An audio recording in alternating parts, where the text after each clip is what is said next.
Olá, bem-vindos a mais um programa A Arte da Guerra com o embaixador Francisco Seixas da Costa para nos mantermos nas duas primeiras partes do programa em ambiente de guerra, começando por Israel, onde aparentemente o que se passa é um distanciamento cada vez maior entre as decisões do governo de crise de Netanyahu e as expectativas, digamos, da comunidade internacional relativamente ao conflito. Embaixador, como é que tem visto tudo o que se passa no terreno da guerra, mas também no terreno diplomático? A sensação que se tem é que o governo israelita, como o António bem disse, mantém uma linha, digamos, coerente com aquilo que é a sua posição desde o início, que é, digamos, a limpeza da faixa de Gaza, e limpeza essa que, para além dos combatentes do Hamas e dos grupos que, entretanto, e de toda a estrutura militar que esse grupo tem consequências ao nível da população civil que os números apresentam. Vale a pena relembrar que no ataque terrorista feito pelo Hamas a Israel no dia 7 de outubro morreram cerca de 1.400 pessoas, foram raptadas 200 e tal pessoas, segundo os números que existem. Desde então, naquilo que é, digamos, a resposta israelita na zona de Gaza, morreram até agora 10 mil e tal civis, e estamos a falar sempre de civis, de 10 mil e tal civis, dos quais 4 mil e tal crianças. Convém dizer e lembrar e repetir que morreram, em matéria de civis, morreram mais civis na faixa de Gaza já, nestas 4 semanas, do que em toda a guerra da Ucrânia, desde o dia 22 de fevereiro de 2022. E, portanto, estamos a falar de quase ano e meio da guerra da Ucrânia, ou 1 ano e 9 meses da guerra da Ucrânia, e em termos de civis mortos, morreram mais civis na faixa de Gaza do que na Ucrânia. Por outro lado, e estes números não são contestados, podem ser contestados aqui ou ali, mais 100 ou menos 100, mas as crianças mortas, tendo em atenção, aliás, a densidade de crianças que existem dentro da faixa de Gaza, eh, as crianças mortas na faixa de Gaza ao longo deste mês são superiores já àquilo que é a média de crianças mortas em todos os conflitos mundiais, ano após ano, uh, nos últimos 4 anos. O que significa, portanto, que há uma desproporção extraordinária. Há explicações para isto, os israelitas têm uma explicação de que há uma mistura entre a população civil e o Hamas, só que, digamos, a proporcionalidade da resposta é o que é. Portanto, as pessoas podem tirar daí as suas conclusões. Israel continua, digamos, em primeiro lugar, continuou durante algum tempo surda àquilo que eram os apelos no sentido da entrada da ajuda humanitária em Gaza. Estamos a falar de 2 milhões e 300 mil pessoas que ali vivem. Israel ordenou, isto é contra a lei internacional, vale a pena dizer, ordenou que os civis que viviam no norte de Gaza fossem para o sul. No entanto, não deixou de os bombardear. O Hamas também, aparentemente, também teve ações que são suspeitas disso, e Israel também. Essas populações, neste momento, há cerca de 100 mil pessoas ainda no norte de Gaza, portanto, em zonas altamente bombardeadas, daquilo que eram cerca de 1.100.000 pessoas que viviam no norte de Gaza. E, portanto, temos 10% da população ainda ali permanece e não consegue ir, ou não quer ir, ou não consegue ir para o sul. Volto a dizer, esta determinação por parte das autoridades israelitas é feita contra o direito internacional. Não há nada no direito internacional que autorize as autoridades israelitas a obrigar as pessoas a saírem dali para fazerem uma ação, para eles poderem uma ação militar. Depois disso houve todo E aquele. também vale a pena, peço desculpa por interromper, embaixador, vale a pena também recordar que quando falamos de fugir do norte para sul, estamos a falar de 30 quilómetros, não Ir, propriamente ir do Eiras, continentes, não é? ir do Eiras para Cascais. Exato. António, eu vou dizer aqui uma coisa com toda a franqueza e com toda a abertura. A mim não me surpreende nada o que está a acontecer.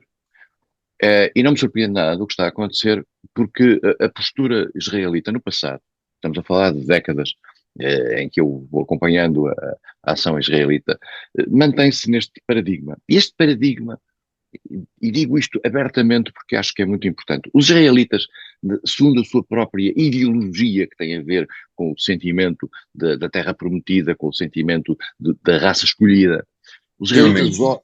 os israelitas olham para as populações palestinianas, eu não digo como coisas, mas vou utilizar a expressão do Ministro da Defesa israelita como animais. Quer dizer, e, portanto, há uma noção de que aquilo não tem a mesma dignidade do que a população israelita. Essa é a leitura israelita, mas é a leitura que está disseminada, digamos, em Israel e na literatura de Israel. Não estou a inventar nada. E esta é uma atitude que, de certa maneira, justifica o modo como Israel está a atuar em Gaza e como está a atuar perante as populações civis em Gaza. Dir-se-á, mas há um ataque terrorista que é preciso vingar. É verdade, há um ataque terrorista que matou 1.400 pessoas e que é preciso atuar, eu não digo vingar, mas é preciso atuar para... Israel tem todo o direito de legítima defesa e tem todo o direito de eliminar aquilo que são as ameaças ao seu território. E tem direito de empreender as ações militares necessárias. Mas até na guerra há regras. E essas regras não estão a ser respeitadas por Israel, claramente. Não sou eu que o digo, dizem-no todas as instituições internacionais.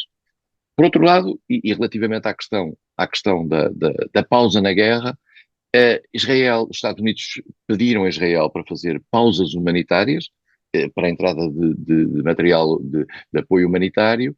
Israel não tem cedido a isso. Não tem cedido, primeiro, a um pedido de cessar-fogo. E os Estados Unidos apoiam Israel nessa atitude e outros países apoiam, porque dizem que um cessar-fogo seria, no fundo, dar oportunidade ao Hamas de se reorganizar. E, por outro lado, as pausas humanitárias. Israel tem sido muito relutante em relação a essas pausas humanitárias, porque entende que essas pausas humanitárias podem dar origem ao apoio também ao Hamas, através das entradas de ajuda humanitária que vem do Egito, através da cidade, da entrada de Rafah. E, portanto, estamos neste quadro. É um quadro trágico, é um quadro, digamos, de sofrimento, e é um quadro em que Israel, a cada dia, pode ganhar mais alguma coisa em termos da destruição de figuras do Hamas, e vai com certeza fazê-lo, e isso terá lugar. Mas eu acho que toda a autoridade moral que Israel tinha depois do massacre de 7 de outubro está a desaparecer pela exposição deste modo como Israel reage. E, portanto, Israel tem direito, volto a dizer, à sua autodefesa, não tem direito à vingança. Não há no direito internacional, a não ser na Bíblia, sobre a qual Israel se apoia, o direito à vingança. E neste momento estamos a assistir ao direito à vingança. É uma tristeza, tendo em atenção que estamos a falar de um país que é uma democracia, apesar de todas as limitações que cada vez mais existem em Israel, e estão a ser pessoas afastadas porque não apoiam a ação militar, porque defendem os palestinos, etc. Mas Israel perde cada vez mais, digamos, a sua autoridade. E depois há aqui uma questão que é histórica. Israel vai conseguir, seguramente, limpar a faixa de Gaza e conseguir ali uma autoridade. Já está a avisar que vai eventualmente tomar conta da faixa de Gaza e da segurança da faixa de Gaza, o que é completamente contrário ao direito internacional. É que não se pode ter o direito internacional ao lado para umas coisas e depois não respeitar para outras. E, portanto, Israel vai conseguir isso. Mas vai conseguir isto à custa de quê? Vai criar cada vez mais um ódio e um desespero. Aquilo que está a acontecer neste momento, eu vou dizê-lo com todas as palavras, aquilo que está a acontecer na zona, na chamada Cisjordânia, que é a zona onde está a autoridade palestina, que, como todos nós sabemos, denunciou a ação do Hamas, é favorável à teoria dos dois Estados e tem tentado, digamos, manter um diálogo que o governo de Israel nunca acedeu, porque este governo não quer os dois Estados. E o que está para acontecer na Cisjordânia é obsceno. Aquilo que está a acontecer com os colonatos na Cisjordânia, que nós já sabemos, temos lá 500 mil pessoas a viver em colonatos ilegais, de acordo com as regras das Nações Unidas e de acordo com as resoluções das Nações Unidas. E estão a assaltar aldeias palestinas com o apoio do exército ou da polícia israelita e a serem afastadas completamente, no sentido de as limpar dali, eu volto a dizer, isto configura, e disse o outro dia na televisão e volto a dizê-lo para choque de muitos, isto configura limpeza étnica. A limpeza étnica não precisa de morrer ninguém, já morreram umas dezenas, mas não precisa de morrer ninguém para haver uma limpeza étnica. Trata-se apenas de uma espécie de homogeneização da população, por razões religiosas ou étnicas, e é isso que está a acontecer na Cisjordânia. E, portanto, é uma limpeza étnica de acordo com os padrões internacionais da limpeza étnica. É uma situação que a comunidade internacional condena, é uma situação que vai a Israel fazer ganhar algum tempo apenas, porque o ódio que Israel cria com este tipo de atuação não passa com o tempo. Os palestinianos não desaparecem, por muito que Israel queira, não vão desaparecer. E como não vão desaparecer, enquanto Israel não conseguir ou não quiser fazer uma ação de natureza política no chamado Land for Peace, que era o tradicional acordo entre a terra e a paz, Israel vai ter um inferno, que agora é no Hamas, amanhã é no Hezbollah, amanhã é no que vier a seguir. Israel está apenas a comprar tempo, e isso é triste para um país que a comunidade internacional reconhece como devendo existir, como devendo ter fronteiras seguras, mas que não consegue internamente ter um acordo político mínimo para a criação de uma entidade institucional que permita, digamos, aos palestinos um direito de viverem ali.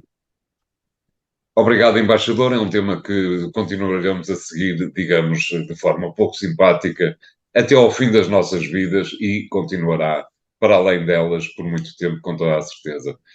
Vamos fazer aqui o primeiro intervalo do programa de hoje. Voltamos já de seguida com o segundo tema. E até lá.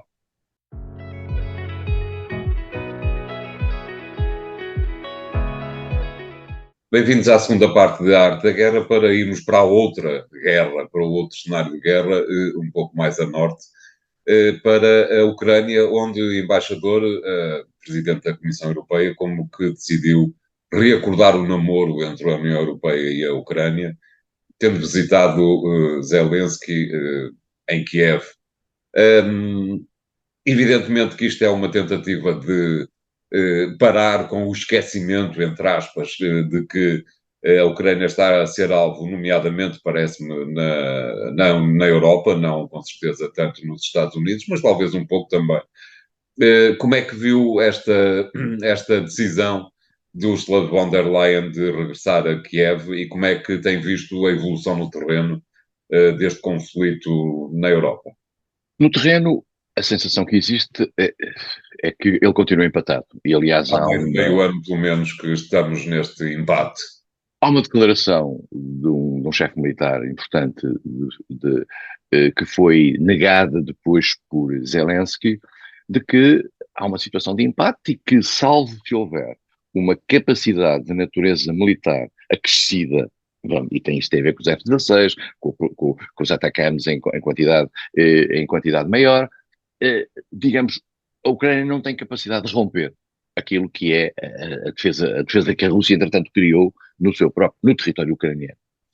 E, portanto, estamos com guerras de atrição, fortíssimas, com imensos mortos dos dois lados, e ao que parece os números dos mortos russos também são impressionantes, mas os russos têm muita gente e têm uma leitura da guerra que sacrifica as pessoas, quer dizer, que sacrifica, e eu acho que há uma noção quase quantitativa da guerra no quadro da Rússia.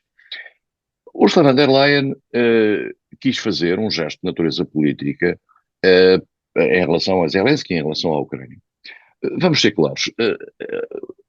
Ursula von der Leyen foi à Ucrânia dizendo que a Ucrânia deu grandes passos em frente relativamente à aproximação à União Europeia. Vamos ser claros completamente. Eu digo isto com alguma autoridade porque conheço bem o problema dos alargamentos. O que está a ser, isto é um teatro.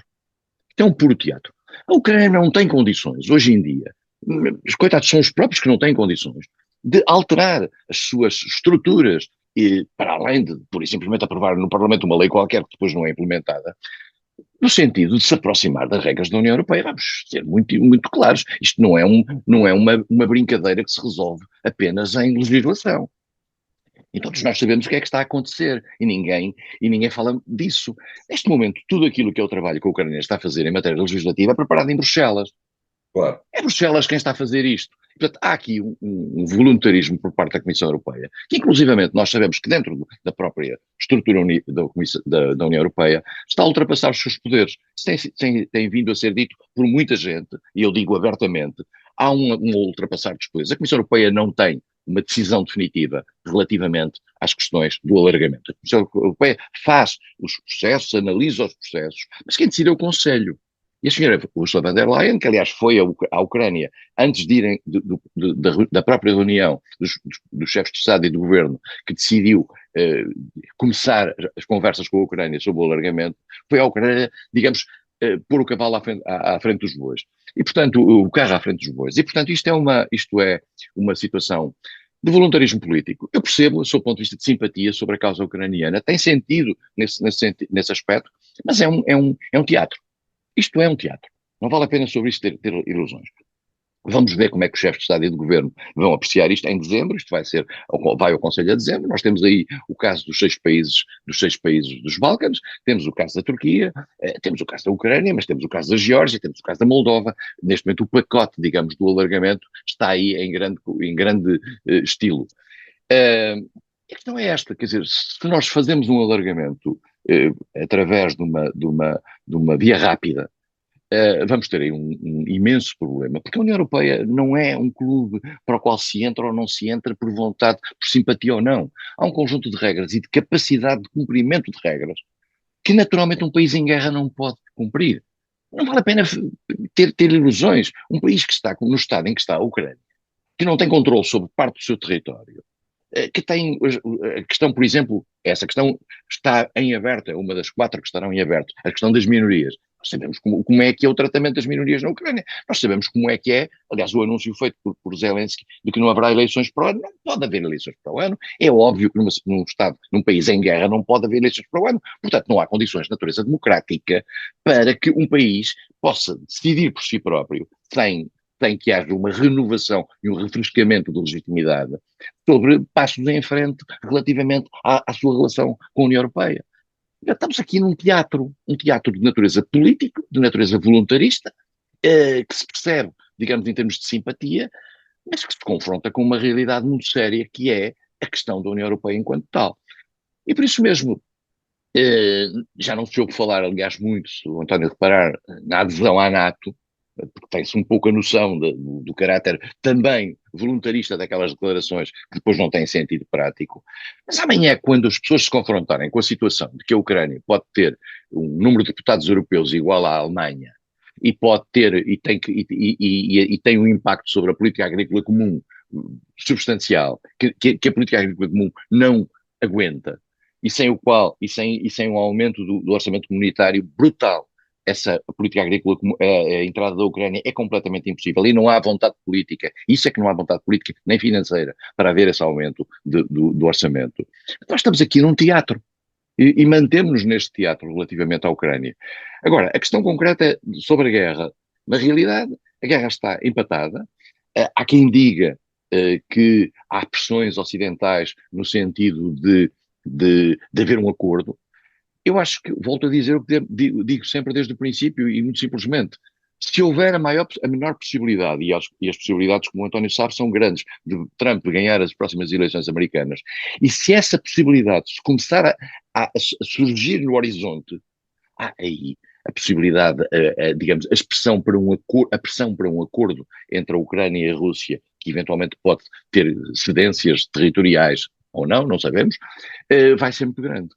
E por isso mesmo, nós vamos ter, eu percebo que nota-se aliás um desespero por parte de Zelensky, não apenas por essa circunstância, pelo facto de nos Estados Unidos haver grandes dúvidas neste momento, nomeadamente nos meios republicanos, sobre a continuidade do apoio financeiro e militar à Ucrânia, mas também pelo facto de a Ucrânia estar, vou utilizar uma expressão em inglês, overshadowed pela guerra no Médio Oriente. Quer dizer, as pessoas, no fundo, a guerra do Médio Oriente veio confortar aqueles que já estavam cansados da guerra da Ucrânia. Para um presidente da Ucrânia como é Zelensky, isto é trágico. E pode significar, de facto, que começa um declínio daquilo que é o apoio internacional à Ucrânia. E, por outro lado, o isolamento dos Estados Unidos o crescente isolamento dos Estados Unidos no plano internacional, nomeadamente a nível do Sul, dos países do Sul, que teve a ver com a Palestina, vai ter efeitos naquilo que é o isolamento, naquilo que era o apoio que os Estados Unidos estavam a tentar agarrar nas Nações Unidas para a questão ucraniana. Os Estados Unidos passaram, digamos, de um país que estava colado aos ucranianos e que tinha conseguido pelo menos a abstenção de muita gente e que estava a avançar nas Nações Unidas na condenação da Rússia, para um país que agora se cola a Israel naquilo que é uma política que o Sul considera injusta.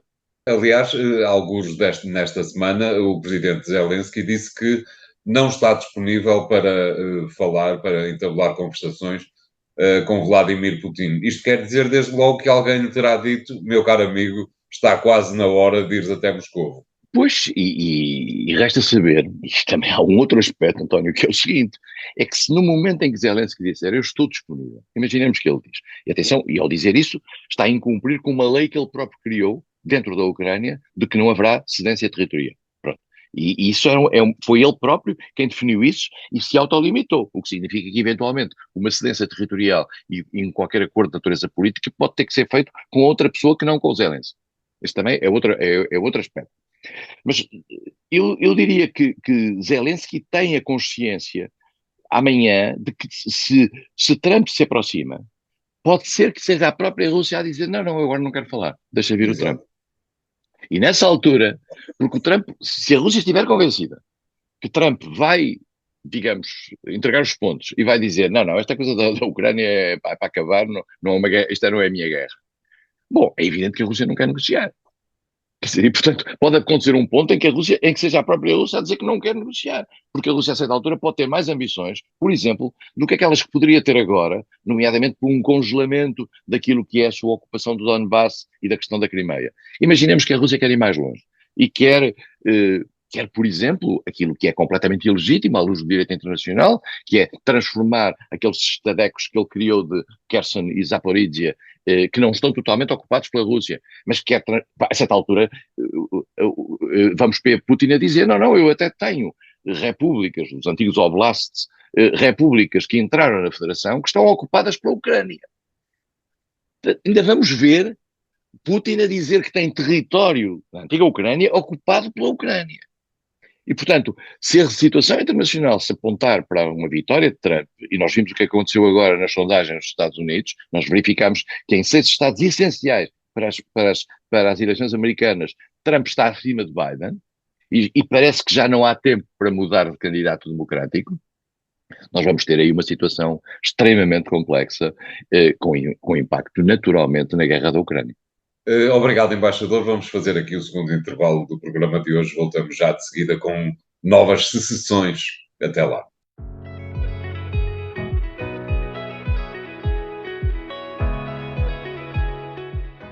Bem-vindos à terceira parte da Arte da Guerra. Estivemos na secessão, ou quase, Israel-Palestina, depois na secessão Ucrânia-Rússia, e agora vamos até à secessão, ou quase, em Espanha, onde aparentemente não vai haver secessão nenhuma, porque o PSOE conseguiu finalmente, como se estava mais ou menos à espera, e apesar de um pequeno teatro que rodeou a questão, o PSOE conseguiu finalmente convencer os Juntos per Catalunya, para além de todos os outros independentistas, a apoiarem o governo e, portanto, a tomada de poder, digamos, ou a manutenção do poder por parte dos socialistas parece estar mais ou menos assegurada, não lhe pareceu, embaixador? Sim, a sensação que se tem é que, ultrapassando mesmo algumas linhas vermelhas que pareciam existir no quadro espanhol, Pedro Sánchez foi avante com a sua negociação para conseguir ascender ao poder e ligar-se, digamos, aos dois partidos da Catalunha, a esquerda republicana da Catalunha, com a qual fez um primeiro acordo relativamente mais fácil, e agora este acordo com o Juntos para a Catalunha, que é o que é dirigido por Carles Puigdemont, e em princípio este acordo pressupõe duas coisas. Pressupõe uma amnistia às pessoas envolvidas no golpe no fundo porque é um golpe, vamos ser claros, do referendo de 1 de outubro de 2017. Convém dizer que esse referendo é ilegal à luz da lei espanhola, mas também é ilegal à luz da utilização de fundos públicos e de meios públicos para a sua realização. E, portanto, digamos, a ilegalidade disso é evidente e envolve, atenção, nós estamos sempre a falar, achamos sempre que são meia dúzia de pessoas que são amnistiadas, não são centenas, porque há imensa gente que está nessa lista digamos, de quem considerou isso uma atividade delituosa. E o que aparentemente Sanches está disposto a fazer é anular, digamos, o caráter delituoso da ação, no fundo, não dando uma bênção, mas de certa maneira, digamos, passando uma esponja por cima daquilo que foi essa ação de natureza separatista, ou de tentativa separatista, e mais do que isso, criando a expectativa de poder haver uma nova avaliação da vontade do povo da Catalunha relativamente à independência ou não. Sanches poderá estar, sabe-se lá, convencido que tem razão umas últimas sondagens que houve, segundo as quais a maioria do povo da Catalunha não era favorável à independência, alterando aquilo que era a relação de forças no passado. Mas isso depois pode-se alterar também rapidamente ao final de um certo tempo. E resta saber qual é a compatibilidade desse tipo de sondagem com a lei espanhola que não permite referendos secessionistas. E, portanto, este é um ponto. O PSOE apoiou Sanches. Eu lembro-me do António ter colocado aqui o problema da sobrevivência de Sanches no quadro do PSOE. O PSOE apoiou Sanches, houve um referendo. Esse referendo é muito interessante dentro do PSOE. Esse referendo é muito interessante porque não falou das amnistias, nem falou de qualquer tipo de novo referendo. Foi um referendo interno dentro do PSOE que falou. Eu queria ver se descobria a expressão exata, porque é muito interessante, atrair apoio de outros partidos, se o PSOE estava disposto a atrair apoio de outros partidos, mas não disse o que é que significava o atrair apoio. Estamos aqui num terreno em que o PSOE claramente dá tudo por tudo para continuar no poder. Isto está a levantar problemas em Espanha de natureza pública. Esperemos que não vá muito longe. Já houve, digamos, assaltos a sedes do PSOE, tentativas, houve confrontos com a polícia por parte de grupos mais à direita, nomeadamente do PP e do Vox, que consideram uma ilegitimidade deste tipo de ação. Ela não é ilegítima do ponto de vista formal, quer dizer, a menos que haja uma determinação de tribunal contra ela.